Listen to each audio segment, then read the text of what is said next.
విజయవాడ వాసులకు కూటమి ప్రభుత్వం గుడ్ న్యూస్ తెప్పబోతోంది. వరదల్లో దెబ్బతిన్న మునిగి పాడిన వాహనాల మరమ్మతులకు అయ్యే ఖర్చులో కొంత భరించాలని ప్రభుత్వం యోచిస్తున్నట్లు ముఖ్యమంత్రి చంద్రబాబు నాయుడు తెలిపారు. పాడైన ఇంట్లోని ఉపకరణాల ఖర్చులోనూ కొంత భరించాలని ప్రభుత్వం యోచిస్తోంది. ప్రభుత్వ నిర్ణయంతో వేలాది మందికి లబ్ధి జరగనుంది. గత రాత్రి విజయవాడ కలెక్టరేట్లో చంద్రబాబు మీడియాతో మాట్లాడారు. ఈ విషయాన్ని వెల్లడించారు.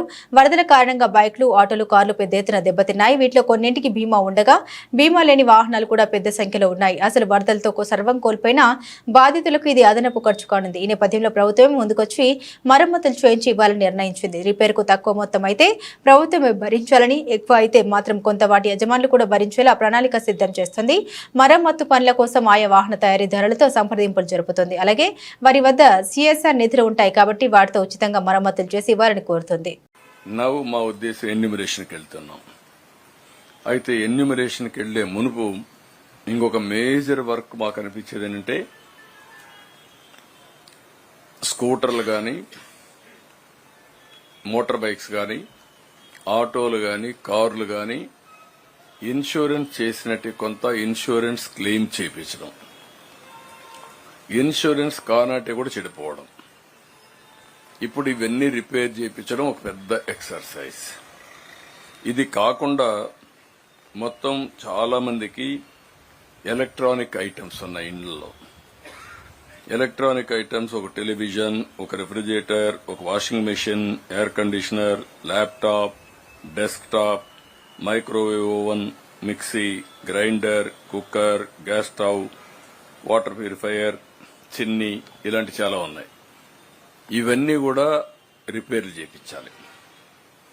ఏజెన్సీస్ ఏవైతే ఉన్నాయో ఇవన్నీ ఎలక్ట్రానిక్స్ అన్ని ఆ కన్సర్న్ మ్యానుఫ్యాక్చరర్ చేయగలుగుతాడు. వాళ్ళ ప్రిస్క్రైబ్డ్ మెయింటెనెన్స్ ఇంజనీర్లే ఉంటారు, ఆ వర్కర్స్ ఉంటారు. వాళ్ళందరితో మాట్లాడుతున్నాం. ఇంకొక పక్కన పెద్ద ఎత్తున ఈరోజు చాలా కార్యక్రమాలు. ఈరోజు మీరు చూస్తే ఒక ఎలక్ట్రికల్ ఉన్నాయి, కొన్ని సాచెట్స్ ఇలాంటివన్నీ ఇదే అయిపోవడం. ఎలక్ట్రీషియన్ కావాలి, ఫీజులు పోవడం, అన్ని ప్లంబర్స్, ఇంకొక పక్క పెయింటర్స్, కార్పెంటర్స్, ఇలాంటి చాలా ఉన్నాయి. వాళ్ళందరికీ అర్బన్ కంపెనీని పెట్టాం. అర్బన్ కంపెనీలో యాడ్ చేశాం. మేము వీళ్ళందరినీ అవైలబిలిటీలో పెట్టాం. గ్యాస్ ఉంది, గ్యాస్ కంపెనీసే చేయగలుగుతాయి. మళ్ళా ఆ గ్యాస్ కంపెనీ సంబంధించిన మెయింటెనెన్స్ చేసే వాళ్ళందరినీ మెకానిక్స్ ని పంపించాలి. ఆ స్పేర్ పార్ట్స్ కూడా వాళ్లే ఇవ్వాలి.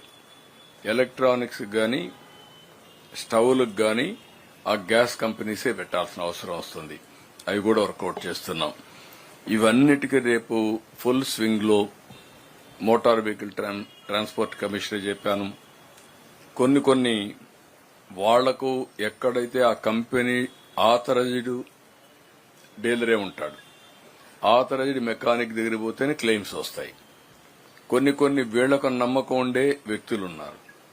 వాళ్లకు నమ్మకం ఉండే వ్యక్తిని ఇస్తే వాళ్ళు గ్యారంటీ ఇస్తారు. గవర్నమెంట్ ఏ విధంగా వాళ్ళకు సబ్సిడీ పే చేయాలో కూడా ఆలోచిస్తున్నారు.